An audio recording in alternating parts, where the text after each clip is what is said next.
How to find Reels drafts on Instagram.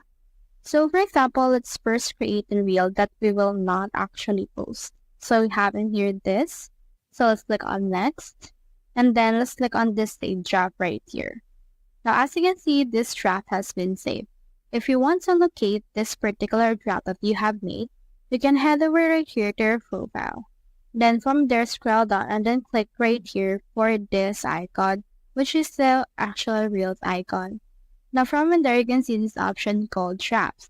So head over and click on that. And in here, you can see all the Reels draft that you have created.